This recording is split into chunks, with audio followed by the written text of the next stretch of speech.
싸구려년이 어디서 개수작이야. 시어머니의 손바닥이 제 왼쪽 뺨을 때렸습니다. 귀가 먹먹해지고 뺨이 불에 데인 것처럼 뜨거웠죠.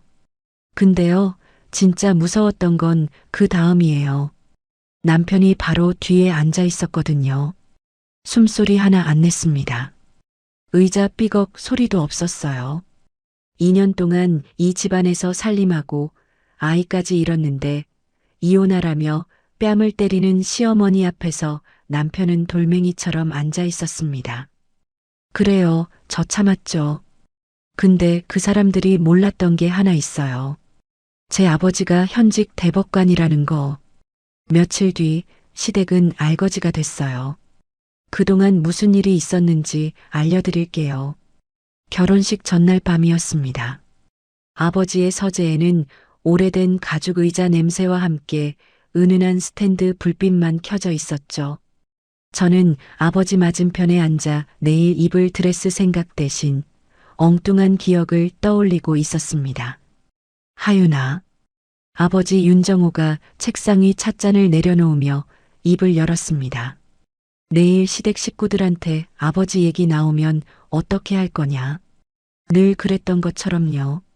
돌아가신 엄마 쪽 외가에서 자랐고 아버지는 평범한 퇴직 공무원이라고요. 저는 찻잔을 양손으로 감싸며 대답했습니다. 아버지는 안경을 벗어 렌즈를 천으로 닦았습니다.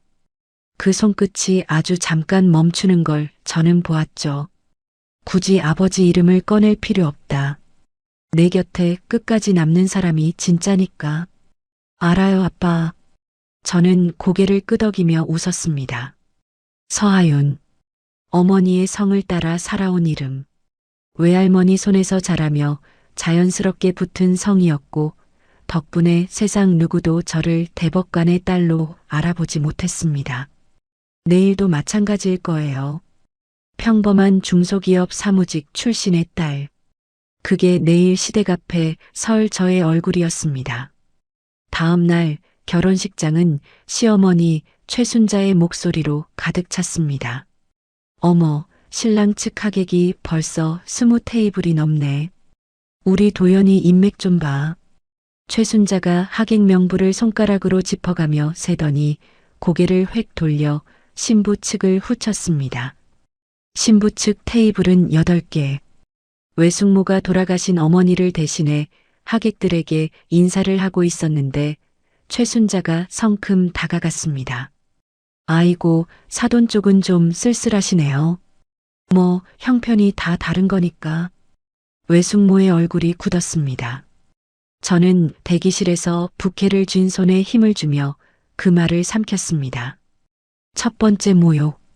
하지만 오늘은 제 결혼식이니까요. 피로 연장에서 시아버지 김태주는 한쪽 구석 VIP 테이블에 거래처 사장들을 몰아앉혀놓고 쉴 새 없이 떠들었습니다. 우리 태주건설이 올해 수주한 게 몇 건인지 아시죠? 이 정도 집안이면 며느리 복도 있는 거지. 김태주가 양복 단추를 풀며 호탕하게 웃었습니다. 저는 인사를 돌리다 그 테이블 끝자리에 앉은 남자를 보았습니다. 아버지의 후배 판사. 심장이 한 박자 빨라졌죠. 하지만 그분은 저를 보고 아주 짧게 눈인사만 건넨 뒤 조용히 자리를 떴습니다. 숨을 내쉬었습니다. 신혼여행을 떠나기 직전 공항 라운지에서 도연의 전화벨이 울렸습니다. 어머니. 네, 알겠습니다. 도연이 전화를 끊고 저를 돌아보며 말했습니다. 어머니가 신혼집 인테리어를 좀 손보겠다는데 괜찮지? 인테리어를 우리가 같이 고른 거잖아. 어머니 취향이 확실하신 분이니까 그냥 맡겨. 알아서 잘하실 거야. 도연이 탑승권을 확인하며 가볍게 말했습니다. 저는 대답 대신 여권을 가방에 넣었습니다. 이게 첫 번째 신호라는 걸 알면서도 괜찮다고 스스로를 달랬죠. 신혼여행에서 돌아온 첫날 현관문을 열자마자 낯선 집이 저를 맞았습니다. 거실벽에 금박 액자가 4개. TV 옆에는 호랑이 병풍이 펼쳐져 있었습니다. 어머니, 이건 좀.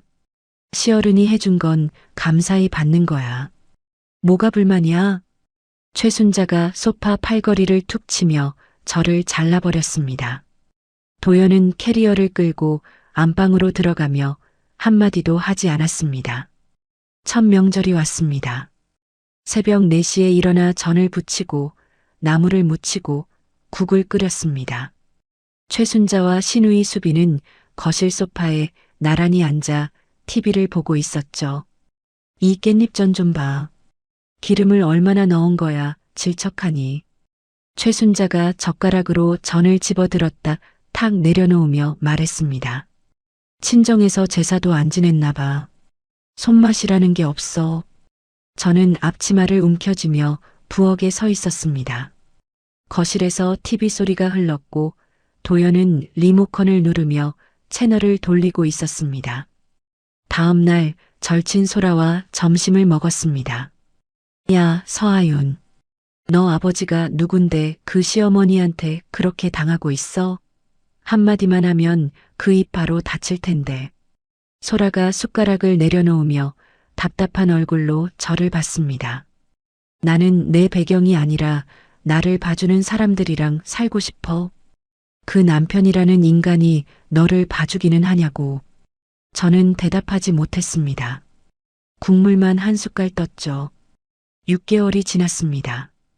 최순자는 매주 금요일마다 예고 없이 신혼집에 들이닥쳤습니다. 냉장고 문을 열어 반찬통을 하나하나 꺼내보고 화장실 거울에 물때가 있는지 확인하고 빨래 건조대까지 점검했습니다. 어느 금요일에는 제 화장대 서랍까지 열었습니다. 이거 뭐야? 최순자가 서랍 안에서 만년필 하나를 꺼내 들었습니다. 아버지가 대학 졸업 때 준 선물이었죠. 대학 졸업할 때 교수님께서 주신 거예요. 교수가 학생한테 이런 비싼 걸 줘? 어디서 난 건지 모르겠네. 최순자가 만년필을 이리저리 돌려보다 서랍에 던지듯 넣었습니다. 그날부터 저의 소지품 하나하나가 감시 대상이 되었습니다. 아버지와의 전화도 집 밖에서만 했습니다. 회사 비상계단, 점심시간 공원 벤치. 이중생활의 무게가 어깨에 쌓여갔죠. 결혼 1주년이 되던 날이었습니다. 작은 케이크를 사서 식탁에 올리고 초를 꽂았습니다. 도연에게 전화를 걸었죠. 나 오늘 회식이야. 늦을 것 같으니까 먼저 자. 도연의 목소리 뒤로 시끄러운 술자리 소리가 들렸습니다. 전화가 끊어졌습니다. 저는 촛불 앞에 혼자 앉아 불꽃이 흔들리는 걸 바라봤습니다. 이 집에서 저는 아내가 아니라 가사도우미가 아닌가. 그 생각이 처음으로 또렷하게 머릿속을 채웠습니다. 촛불을 불어 껐습니다. 연기가 가늘게 올라와 천장으로 사라졌습니다. 결혼 1주년을 혼자 보낸 다음 날 아침, 현관문이 열리는 소리에 눈을 떴습니다. 도연이 구겨진 셔츠 차림으로 거실에 들어서더니 소파에 털썩 앉으며 말했습니다. 아, 머리 깨질 것 같아. 하윤아, 물 좀. 저는 부엌에서 물컵을 가져다 주었습니다. 도연이 물을 벌컥벌컥 들이키고는 컵을 내려놓으며 말했습니다.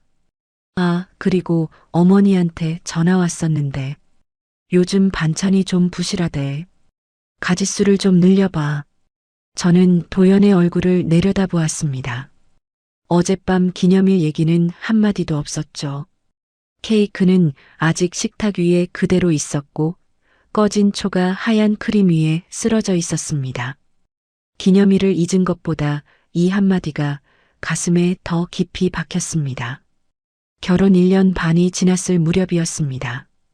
약국에서 산 검사기를 들고 화장실에 들어갔고 2줄이 떴습니다. 손이 떨렸습니다. 거실로 나가 소파에 앉아 있는 도연에게 검사기를 내밀었습니다. 도연아, 나 임신인 것 같아. 도연이 검사기를 들여다보더니 벌떡 일어났습니다. 진짜? 어머니한테 빨리 말씀드려야지. 도연이 바로 전화기를 들었습니다. 저를 안아주는 것보다 먼저요. 전화 너머로 최순자의 목소리가 새어나왔습니다. 아들이지? 아들이어야 해. 우리 집안은 대를 이어야 하니까. 축하라는 말은 들리지 않았습니다. 저는 소파 끝에 앉아 배 위에 손을 올렸습니다. 임신 초기, 입덧이 심한 날이었습니다. 회사에 반차를 내고 침대에 누워 있었죠. 초인종이 울렸습니다. 하윤아, 나야. 문 열어. 최순자였습니다. 현관문을 열자마자 최순자가 안으로 들어서며 저를 위아래로 훑쳤습니다. 임신했다고 이렇게 누워만 있으면 어떡해. 아이가 나약하게 태어나. 어머니, 오늘은 좀 컨디션이. 일어나. 마트 가야 해. 도연이 먹을 게 냉장고에 하나도 없더라. 최순자가 제 팔을 잡아 일으켰습니다. 마트에서 카트를 끌고 장을 받고 비닐봉지 4개가 양손에 걸렸습니다. 아파트 엘리베이터가 고장이었습니다.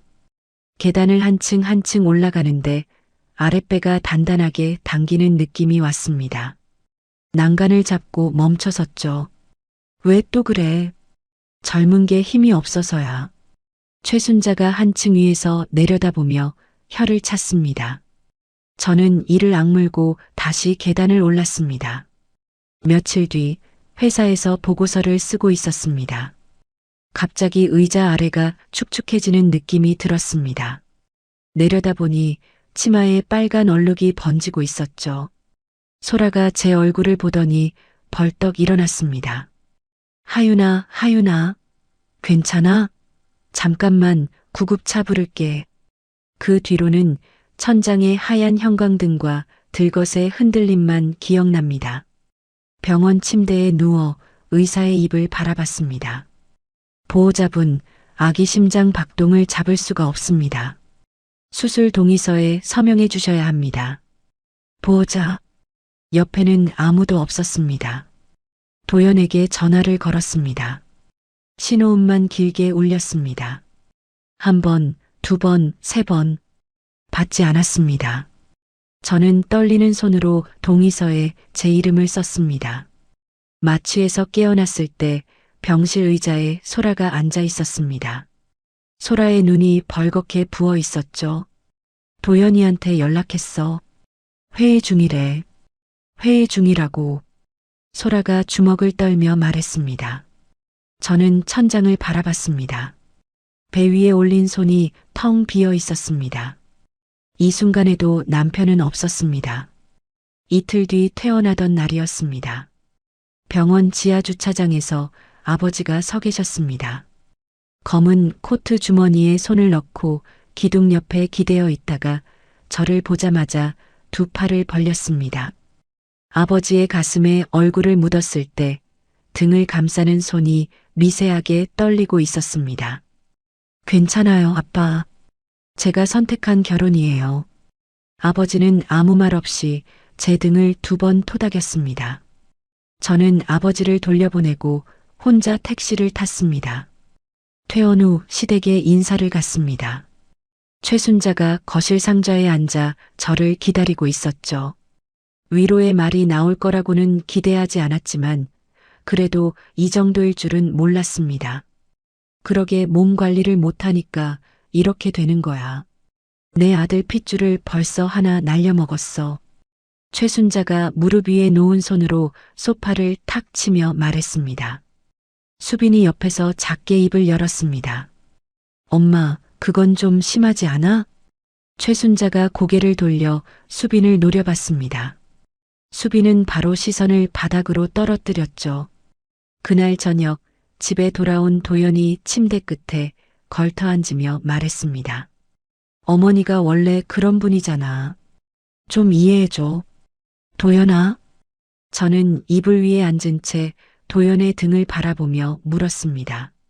너 한 번이라도 내 편에 선 적 있어? 도연이 잠깐 멈췄습니다. 대답 대신 일어나서 안방 문을 닫고 나갔습니다.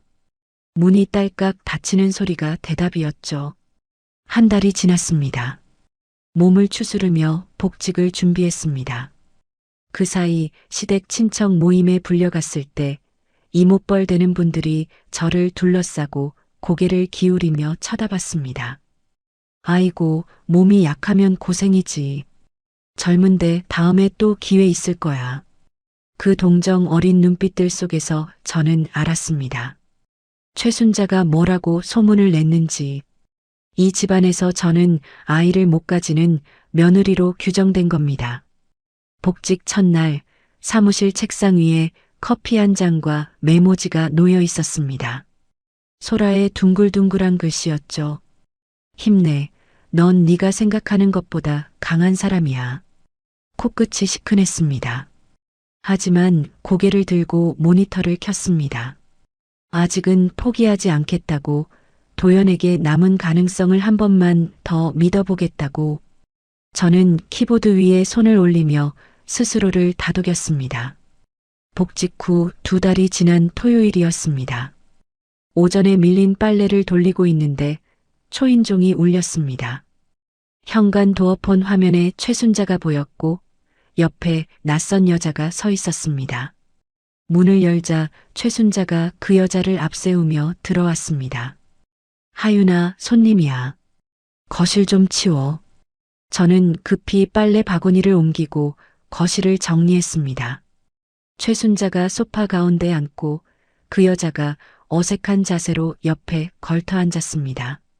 30 초반쯤 되어 보이는 깔끔한 정장 차림의 여자였죠. 이쪽은 박서영 씨. 서울에서 꽤 큰 무역회사 하는 집안 딸이야. 최순자가 제 쪽을 돌아보지도 않고 말했습니다. 하윤아, 부엌에 가서 차 좀 내와. 저는 부엌으로 밀려났습니다. 찻잔을 꺼내며 손이 떨렸죠. 거실에서 최순자의 목소리가 또렷하게 들려왔습니다. 우리 도연이가 좀 잘못 만나서 고생이 많아요. 서영 씨 같은 분이 옆에 있으면 참 좋을 텐데. 찻잔을 들고 나갔을 때 박서영이라는 여자는 고개를 숙인 채 무릎 위에 손을 만지작거리고 있었습니다. 저는 찻잔을 테이블에 내려놓고 그 자리에 섰습니다. 최순자는 저를 쳐다보지도 않았죠. 그날 밤 도연이 퇴근하고 돌아왔을 때 저는 식탁에 앉아 기다리고 있었습니다. 도연아, 오늘 너 어머니가 다른 여자를 이 집에 데려왔어. 도연이 넥타이를 풀며 냉장고에서 물을 꺼냈습니다. 뭐, 그냥 어머니 지인 아냐? 왜 그렇게 예민하게 굴어? 지인을 데려와서 네가 잘못 만나서 고생이라고 하면 그게 지인이야? 아, 어머니가 좀 오버하신 거겠지. 너무 신경 쓰지 마. 도연이 물컵을 들고 안방으로 들어갔습니다. 저는 빈 식탁을 내려다봤습니다. 이 사람이 정말 모르는 건지 모른 척하는 건지 그걸 구분하지 못하는 제 자신이 지쳐가고 있었습니다. 일주일 뒤 최순자에게서 전화가 왔습니다. 이번 주말에 시댁 와라. 할 말이 있으니까. 전화가 뚝 끊겼습니다. 혹시 지난번 일에 대해 뭐라도 해명을 하려는 걸까? 어리석은 기대를 안고 주말에 시댁 현관문을 열었습니다. 거실에 3사람이 앉아 있었습니다.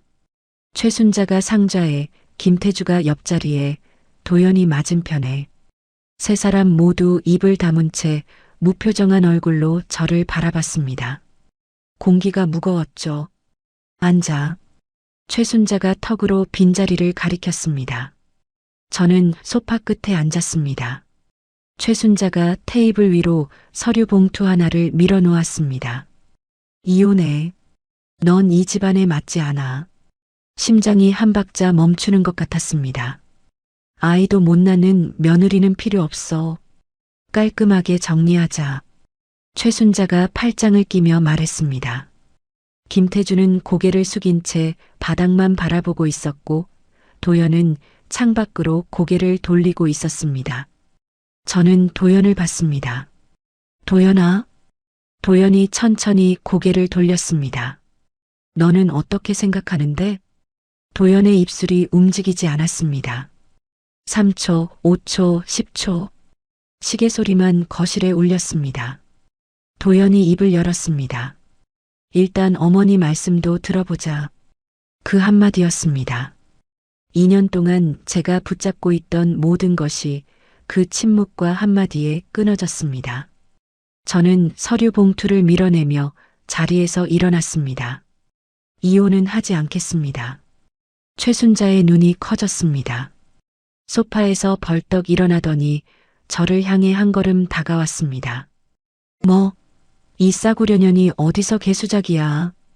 그 다음 순간 시야가 옆으로 돌아갔습니다. 왼쪽 뺨에 뜨거운 것이 터졌습니다.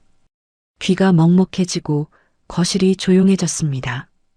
뺨에 열이 퍼지는 것보다 등 뒤에서 의자 하나 삐걱거리지 않는 정적이 더 선명하게 느껴졌습니다. 도연은 움직이지 않았습니다.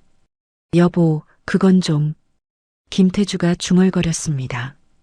최순자가 고개를 획 돌려 김태주를 노려보자 김태주는 바로 입을 다물었습니다. 저는 뜨거운 뺨을 손으로 감싸며 그 방을 둘러보았습니다. 시어머니, 시아버지, 남편. 이 방 안에 내 편은 단 한 명도 없었습니다. 아무 말하지 않았습니다. 현관으로 걸어가 신발을 신었습니다. 등 뒤에서 최순자의 거친 숨소리가 들렸지만 돌아보지 않았죠. 짐은 내일 가지러 오겠습니다. 그 한마디만 남기고 문을 열었습니다. 엘리베이터 버튼을 눌렀습니다. 문이 열리고 들어서고 문이 닫혔습니다. 눈물은 나오지 않았습니다.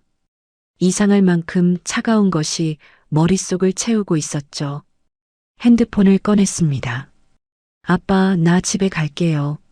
전송 버튼을 누르고 핸드폰을 가방에 넣었습니다. 엘리베이터가 1층에 도착했고 저는 밖으로 걸어 나갔습니다. 아버지 집 현관불이 켜져 있었습니다. 대문 앞에 아버지가 서 계셨습니다. 아버지는 제 얼굴을 보았습니다. 왼쪽 뺨에 남아있는 붉은 자국을. 아버지의 입술이 한 번 꽉 다물렸습니다. 손이 주머니 안에서 움직이는 것이 보였죠. 들어와라. 그 한마디뿐이었습니다. 저는 아무 설명도 하지 않고 신발을 벗었습니다. 계단을 올라 어린 시절 제 방이었던 2층 방문을 열었습니다. 이불이 새로 깔려 있었습니다. 아버지가 문자를 받고 바로 준비한 거였죠. 불을 끄고 침대에 누웠습니다. 천장이 어둠 속에서 흐릿하게 보였습니다. 뺨은 아직 뜨거웠지만 머릿속은 오히려 맑았습니다. 끝났다고, 이제 진짜 끝내야 한다고. 저는 어둠 속에서 눈을 감았습니다. 다음 날 아침 1층에서 된장찌개 냄새가 올라왔습니다. 계단을 내려가니 아버지가 식탁에 2사람분 밥을 차려놓고 맞은편 의자를 당기고 계셨습니다. 저는 아버지 앞에 앉았습니다. 아버지는 숟가락을 들지 않고 저를 바라봤습니다. 다 말하지 않아도 된다. 네가 원하는 것이 뭔지만 말해라. 이혼하려고요. 아버지의 눈이 한번 깜빡였습니다. 고개를 천천히 끄덕이더니 셔츠 주머니에서 명함 한 장을 꺼내 식탁 위에 놓았습니다. 내 결정이라면 아버지는 어떤 방향이든 배경이 되어주마. 단 아버지 이름이 아니라 내 힘으로 끝내거라. 명함에는 강민혁 변호사라는 이름이 적혀 있었습니다. 저는 명함을 손에 쥐고 고개를 숙였습니다. 고마워요, 아빠. 아버지가 된장찌개 뚜껑을 열며 말했습니다. 밥 먹어라. 국 식는다. 같은 시각 시댁 거실에서는 최순자가 소파에 기대앉아 리모컨을 돌리고 있었습니다. 변변찮은 집안이 무슨 수를 쓰겠어. 며칠이면 기어들어와. 최순자가 콧바람을 불며 TV 채널을 넘겼습니다. 수빈이 부엌에서 물컵을 들고 나오다 도연에게 다가갔습니다. 오빠, 형수 뺨까지 맞았는데 진짜 가만히 있을 거야? 도연이 소파 팔걸이에 팔을 얹은 채 천장을 바라보며 대답했습니다. 좀 쉬면 풀리겠지. 원래 부부가 다 그런 거야.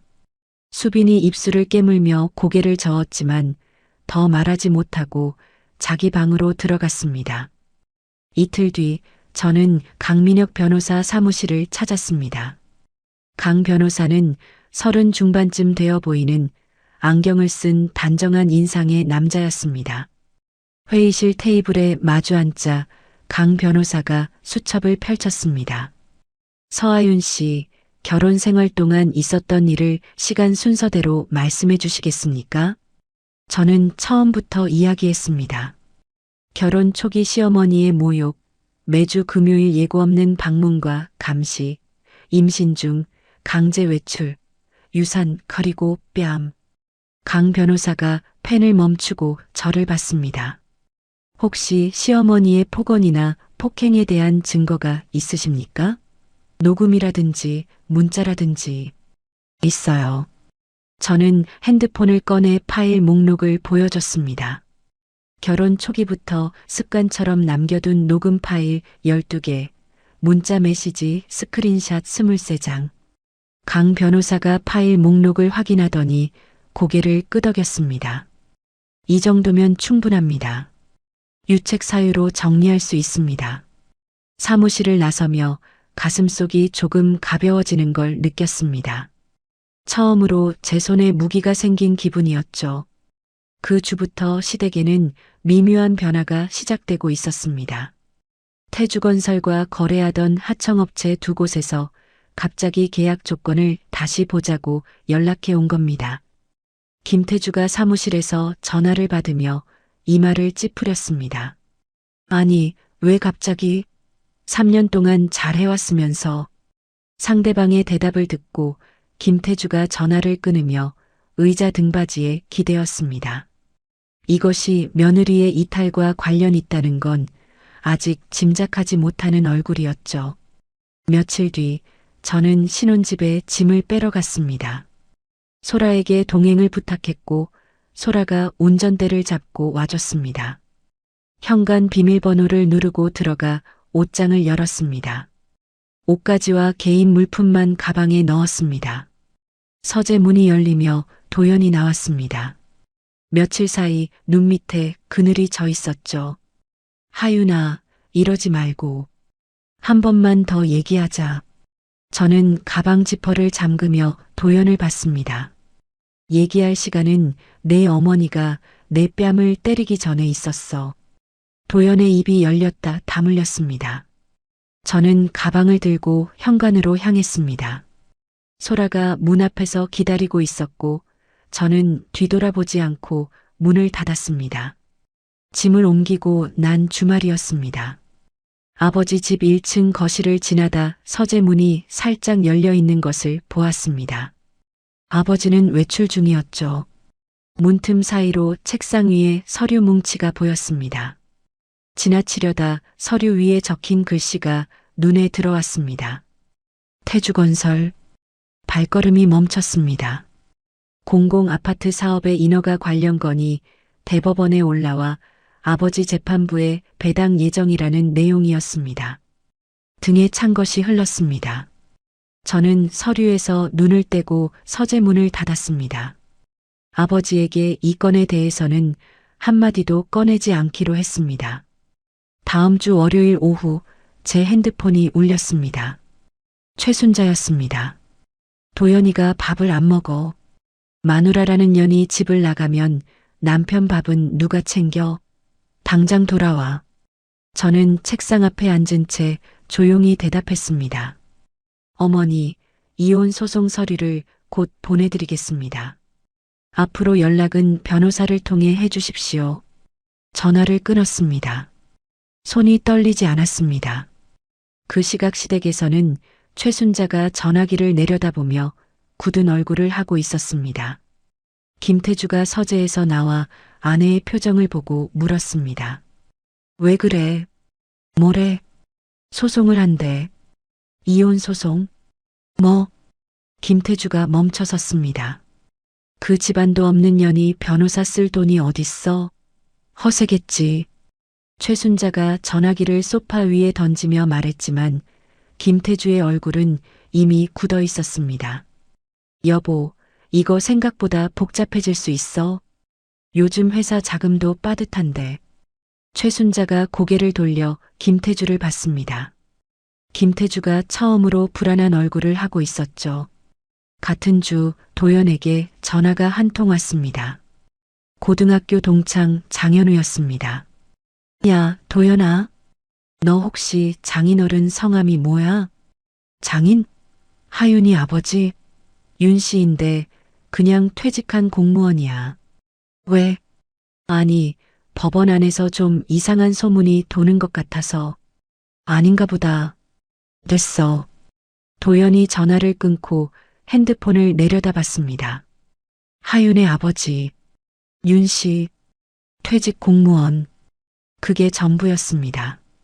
아내의 친정에 대해 자기가 아는 게 이것밖에 없다는 사실을 처음으로 깨달았죠. 묘한 불안이 목 뒤를 스쳤습니다. 그날 저녁 도연이 최순자에게 물었습니다. 어머니, 혹시 하윤이 아버지에 대해 알아본 적 있어? 최순자가 반찬을 집으며 코웃음을 쳤습니다. 알아볼 것도 없어. 결혼할 때 보니 하객도 없던 집안이잖아. 신경 쓸 것도 없다. 도연은 더 묻지 않았습니다. 같은 밤 저는 아버지 집 2층 방 침대에 누워 천장을 바라보고 있었습니다. 그 사람들은 아직 모르고 있었습니다. 하지만 자기들의 탐욕과 오만이 어디로 향하고 있는지 머지않아 알게 되겠죠. 저는 이불을 턱까지 끌어올리고 눈을 감았습니다. 일주일 뒤 이혼 소송장이 시댁에 도착했습니다. 최순자가 봉투를 뜯었습니다. 서류를 한 장 넘기더니 바닥에 내던졌죠. 이게 뭐야, 진짜로 소송을 걸어? 김태주가 바닥에 흩어진 서류를 주워들었습니다. 소장 첫 페이지 상단에 적힌 법무법인 이름을 본 김태주의 얼굴에서 핏기가 빠졌습니다. 이 로펌이 왜 이혼 사건을? 김태주가 중얼거리며 서류를 다시 읽었습니다. 법조계에서 손꼽히는 대형 로펌이었습니다. 최순자가 김태주의 표정을 보며 물었습니다. 왜 그래? 뭔데? 이 법무법인이 개인 이혼 사건을 맡을 때가 아니야. 김태주가 서류를 식탁에 내려놓고 전화기를 들었습니다. 거래처 변호사에게 전화를 걸었죠. 이 로펌이 왜 개인 이혼건을 맡습니까? 무슨 연결고리가 있는 겁니까? 전화 너머로 대답이 흘러왔습니다. 김태주의 손이 떨리기 시작했습니다. 그 로펌 수석 파트너가 대법관 윤정호 동기라고? 사법연수원? 전화를 끄는 김태주가 의자에 주저앉았습니다. 며느리의 아버지 성이 윤 씨, 대법관 윤정호. 두 개의 점이 하나의 선으로 이어지기 시작했습니다. 다음 날 김태주는 흥신소에 전화를 걸었습니다. 이틀 만에 보고서가 왔습니다. 김태주가 서재 책상 위에 보고서를 펼쳤습니다. 서하윤, 부 윤정호, 현직 대법관, 모, 고 서미경, 외가에서 성장하여 모의 성사용. 김태주가 보고서를 쥔 채 의자 등받이로 천천히 쓰러지듯 기대었습니다. 2년이었습니다. 2년 동안 아내가 대법관의 딸을 싸구려년이라 부르고 뺨까지 때렸습니다. 김태주가 보고서를 들고 거실로 나갔습니다. 최순자가 TV를 보고 있었죠. 김태주가 보고서를 최순자 무릎 위에 놓았습니다. 이거 읽어봐. 최순자가 종이를 집어들고 눈을 움직였습니다. 한 줄, 두 줄. 최순자의 손가락이 종이 가장자리를 구겼습니다. 거짓말이야. 성도 다른데 무슨 대법관 딸이야. 말도 안 돼. 흥신소에서 확인한 거야. 호적까지 뒤졌어. 최순자가 고개를 저으며 종이를 내려다봤습니다. 그러다 멈췄습니다. 결혼식 날이 떠오른 겁니다. 신부 측 하객 중에 있던 얼굴들, 뉴스에서 본 적 있는 사람들, 법관, 검사장급 인사들의 얼굴이 하나씩 선명해지자 최순자의 입술이 파르르 떨렸습니다. 저는 그 얼굴을 직접 보지 못했지만 나중에 수빈에게 전해 들었습니다. 최순자가 그런 표정을 지은 건 처음이었다고요. 같은 주 태주건설의 판결이 떨어졌습니다. 공공아파트 인허가 관련 1심에서 태주건설이 전면 패소한 겁니다. 서류를 조작해서 인허가를 받은 정황이 판결문에 낱낱이 적혀 있었죠. 이 소식이 건설업계에 퍼지자 거래처와 하청업체에서 계약 해지 통보가 쏟아지기 시작했습니다. 김태주가 즉시 항소했지만 김태주의 머릿속을 짓누르는 건 1심 결과가 아니었습니다.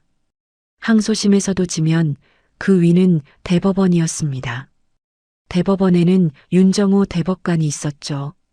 윤정호가 아무것도 하지 않아도 법조계가 태주건설을 어떤 눈으로 볼지 그 사실이 김태주의 숨을 조였습니다.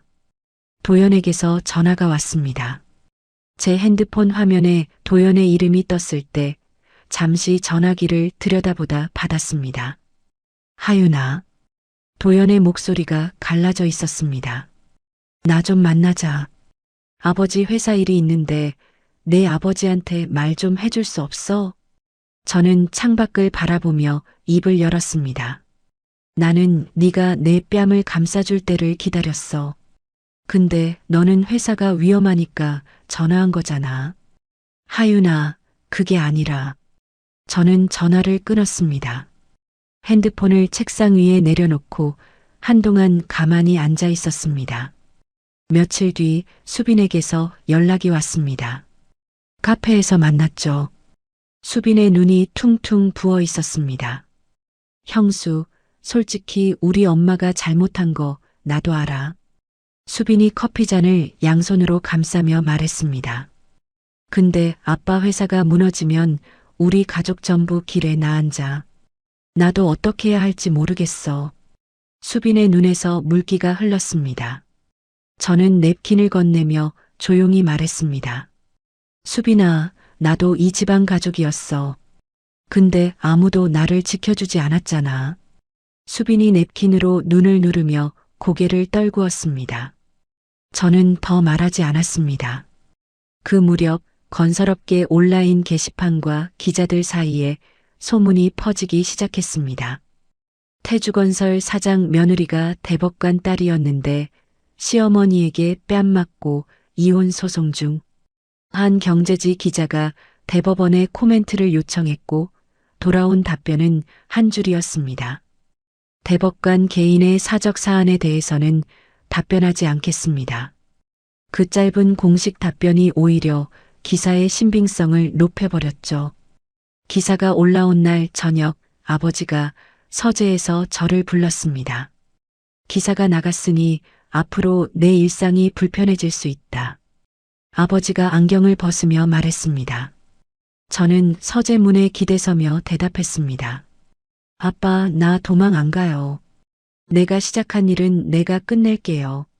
아버지가 안경 렌즈를 천으로 닦다 멈추고 저를 바라봤습니다. 그래, 내 엄마를 닮았구나. 저는 아버지에게 미소를 짓고 서재를 나왔습니다. 엄마를 닮았다는 말. 아버지가 제게 해줄 수 있는 가장 큰 말이었습니다. 이혼 소송 첫 번째 조정기일 아침이었습니다. 옷장에서 검정 정장을 꺼내 입고 거울 앞에서 블라우스 단추를 하나하나 잠갔습니다. 아버지가 1층에서 올려다보며 말했습니다. 밥 먹고 가라. 괜찮아요. 끝나고 먹을게요. 저는 구두를 신으며 현관문을 나섰습니다. 법원 조정실은 생각보다 좁았습니다. 긴 테이블 하나를 사이에 두고 양쪽에 의자가 놓여 있었죠. 저는 강민혁 변호사 옆에 앉았습니다. 맞은편 문이 열리고 도연이 들어왔습니다. 양복이 헐렁했습니다. 광대뼈가 드러날 만큼 볼이 꺼져 있었고 넥타이도 매지 않은 셔츠 차림이었죠. 저는 도연을 한번 보고 시선을 앞으로 돌렸습니다. 시댁 측 변호사가 먼저 입을 열었습니다.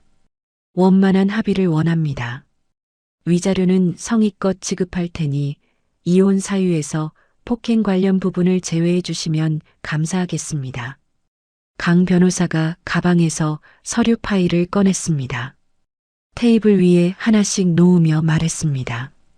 시모에 의한 폭언 녹음 파일 12건, 유산 전후 진료 기록, 임신 중 강제 외출 당시 시모가 보낸 문자 메시지 원본입니다. 폭행 부분을 빼달라는 건 받아들일 수 없습니다. 상대 변호사가 서류를 집어들고 한 장 한 장 넘기더니 얼굴이 딱딱하게 굳었습니다. 도연이 옆에서 그 서류를 힐끗보다 고개를 떨구었죠. 조정은 결렬되었습니다. 조정위원이 양측 합의에 이르지 못했으므로 정식 재판으로 이행합니다라고 말했을 때 도연의 어깨가 한번 떨리는 것이 보였습니다. 조정실을 나서 법원 복도를 걷는데 뒤에서 발소리가 따라왔습니다. 하윤아. 도연이었습니다. 저는 멈추지 않았습니다. 도연이 제 앞을 가로막으며 섰습니다. 진짜 이렇게 끝낼 거야? 나는 그때 잘못한 거 알아. 저는 도연의 얼굴을 올려다봤습니다. 수척해진 눈밑, 갈라진 입술.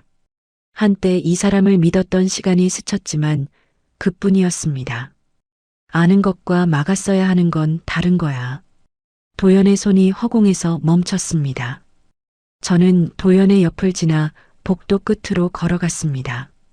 같은 시기 태주건설의 항소심이 고등법원에서 진행되고 있었습니다. 1심에서 드러난 서류 조작에 더해 부실 시공과 안전기준 미달 정황까지 추가로 나오면서 업계에서는 항소심도 불리하다는 전망이 돌았죠. 김태주에게는 항소심마저 지면 상고심은 대법원이라는 사실이 매일 밤 목을 조여왔을 겁니다. 김태주는 결국 아버지를 직접 찾아가기로 했습니다. 대법원 청사 정문 보안 게이트 앞에서 김태주가 방문 사유를 밝혔습니다. 윤정호 대법관님을 뵈러 왔습니다. 사적인 면담입니다. 경비원이 고개를 저었습니다. 사건 당사자의 대법관 면담은 불가합니다. 돌아가 주십시오. 김태주가 게이트 앞에서 한 발짝도 나아가지 못한 채 서성였습니다. 30분. 청사 앞 계단을 왔다 갔다 하던 김태주가 결국 발걸음을 돌렸습니다. 법원 출입 기자가 그 모습을 카메라에 담았고 태주건설 대표, 대법원 청사 앞 배회라는 기사가 다시 한번 온라인에 올라갔습니다. 그 기사가 나간 직후 아버지는 대법원장에게 회피 신청서를 제출했습니다. 태주건설 상고심이 자신의 재판부에 배당될 경우를 대비한 조치였죠. 아직 이혼이 확정되지 않아 법적으로 인척 관계가 유지되고 있으므로 스스로 빠지겠다는 것이었습니다.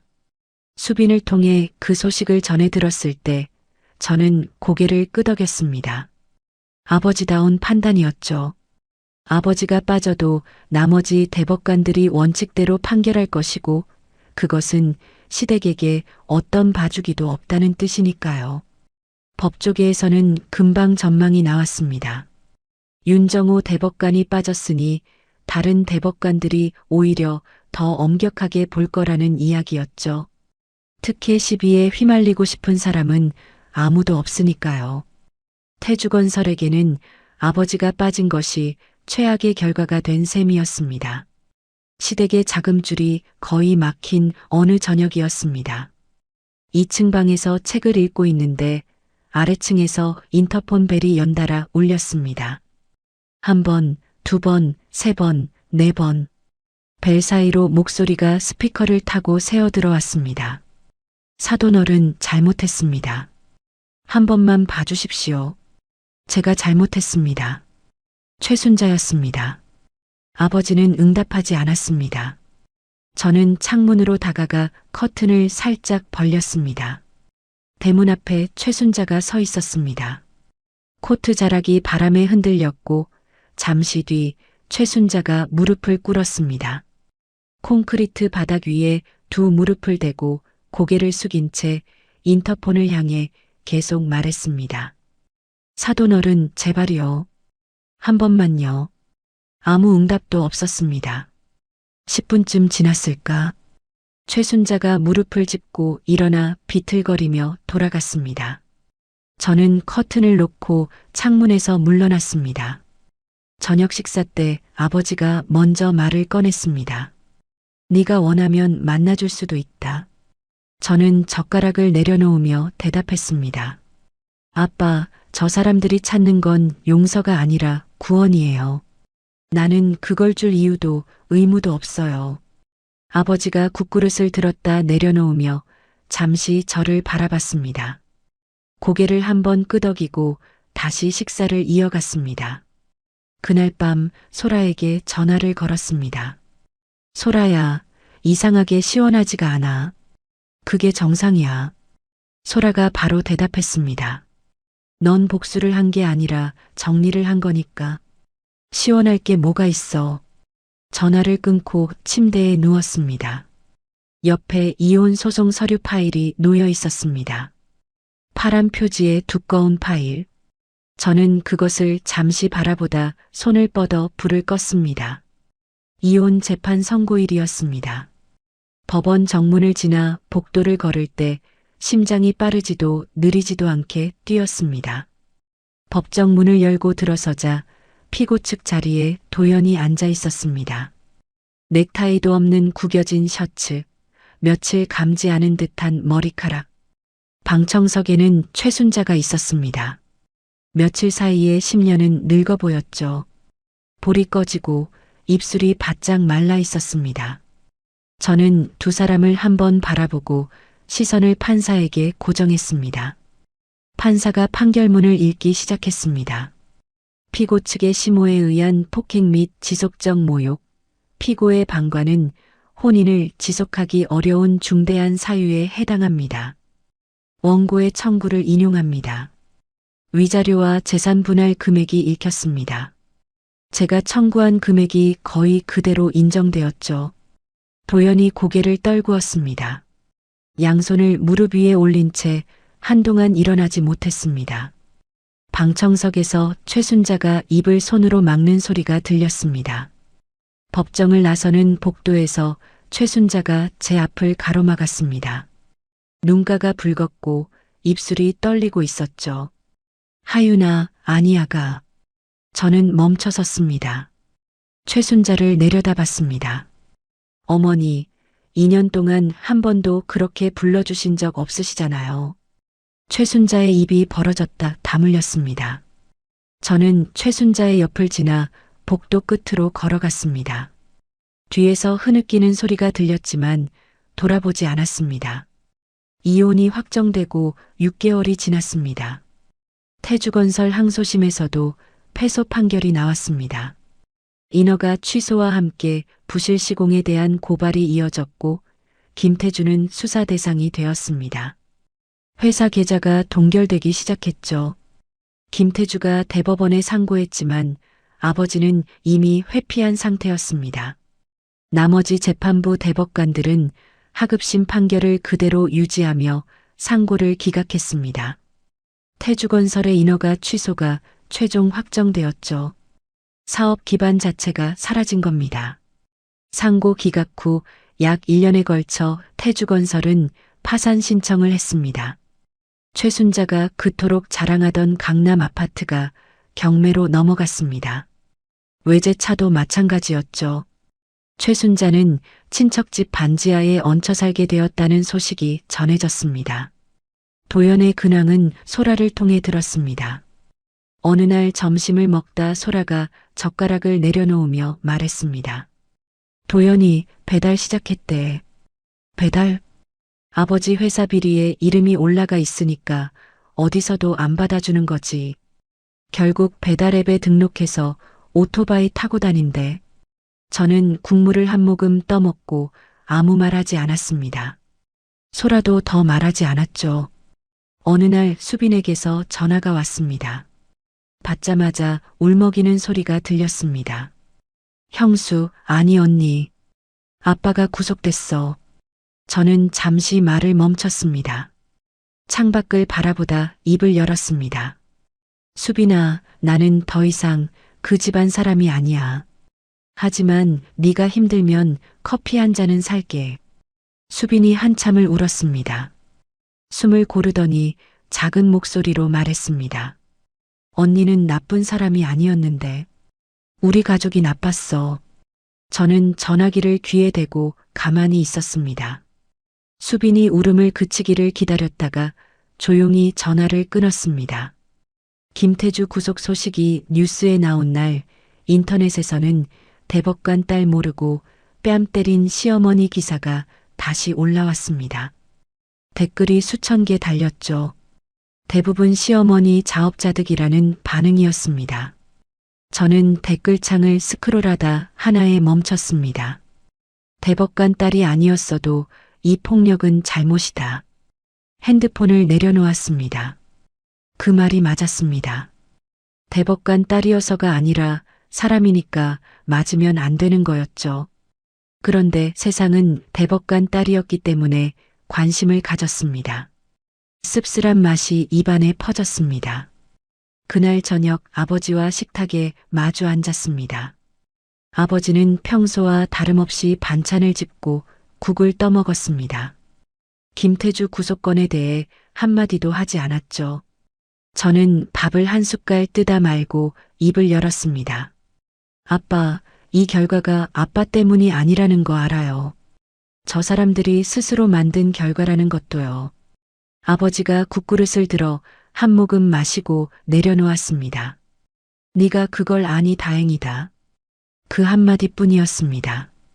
저는 고개를 끄덕이고 다시 밥을 먹었습니다.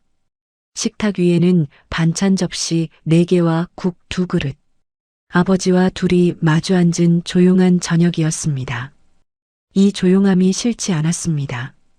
이혼 후 1년이 지난 무렵 저는 회사를 그만두었습니다.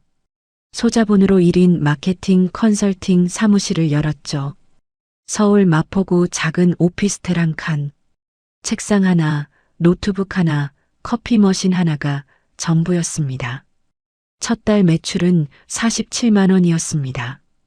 통장 잔고를 들여다보며 한숨이 나왔지만 소라가 전화를 걸어왔습니다. 야, 우리 회사 마케팅 외주권 하나 있는데 너한테 맡겨도 돼? 진짜? 소라야, 동정이면 안 받아.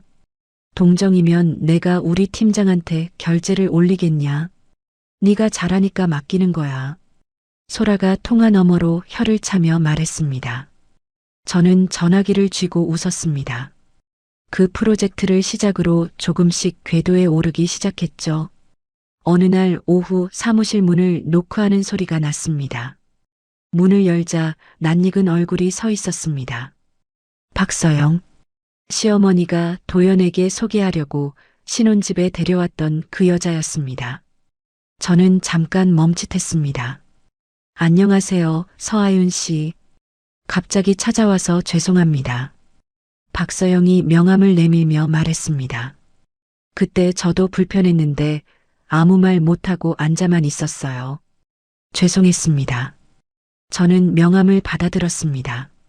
무역회사 마케팅 이사라고 적혀 있었죠.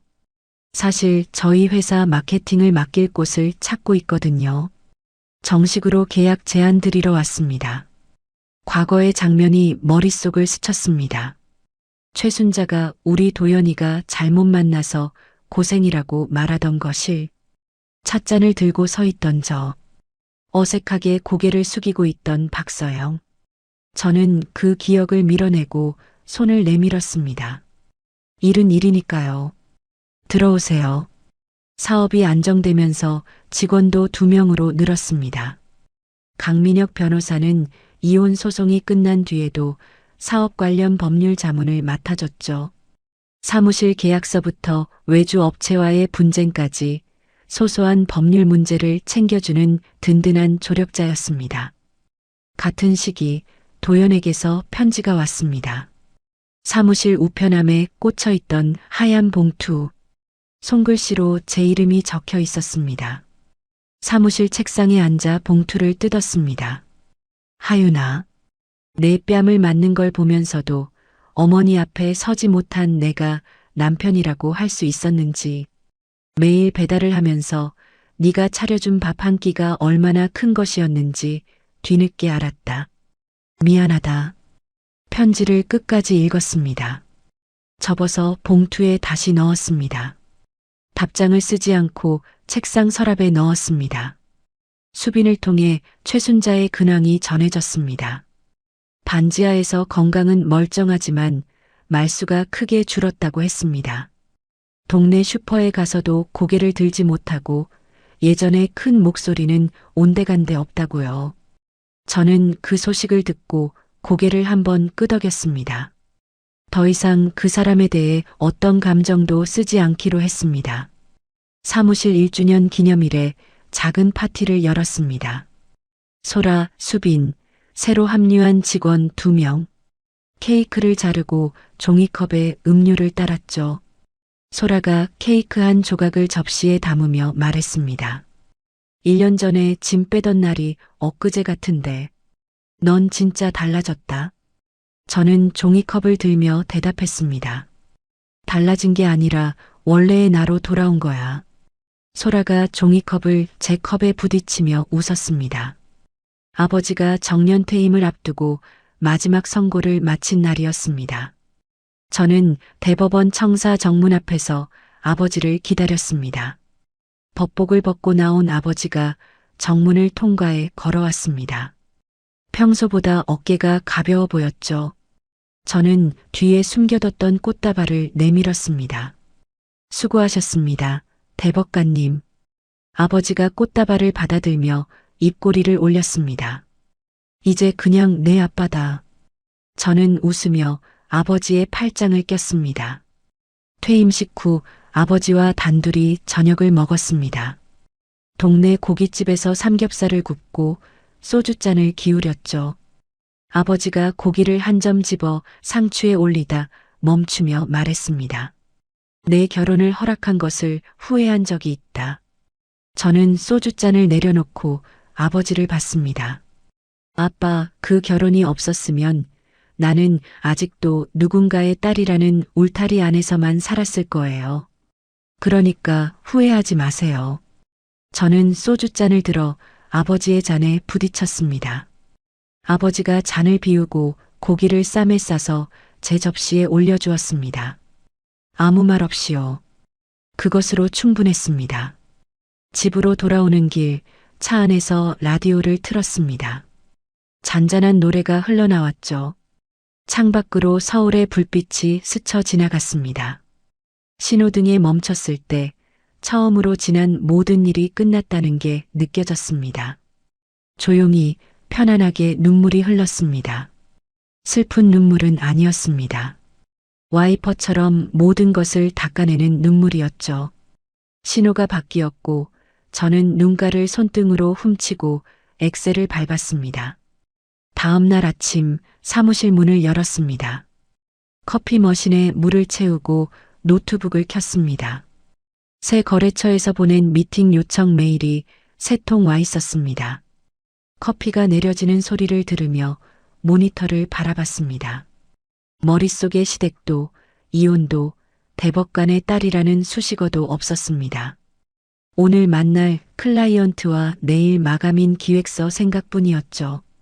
이렇게 평범한 아침이 제가 그토록 원했던 전부였습니다. 저는 커피잔을 책상에 올려놓고 첫 번째 메일에 답장을 쓰기 시작했습니다. 자, 여기까지가 서하윤 씨의 사연이었습니다. 시어머니한테 싸구려는 소리 듣고 뺨까지 맞았던 며느리가 알고 보니 대법관의 딸이었다. 통쾌하죠. 근데요, 저는 이 사연을 읽으면서 통쾌함보다 더 마음에 남는 게 있었어요. 하윤 씨는 아버지 힘으로 시댁을 무너뜨린 게 아니거든요. 끝까지 자기 힘으로 증거 모으고 자기 이름으로 소송하고 자기 발로 걸어 나왔습니다.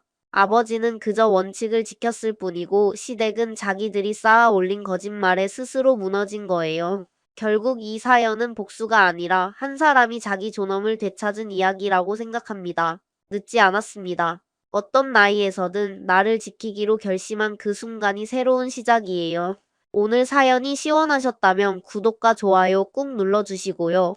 이야기를 끝까지 들어주신 분이 계시다면 잘 들었다고 댓글 하나만 남겨주세요.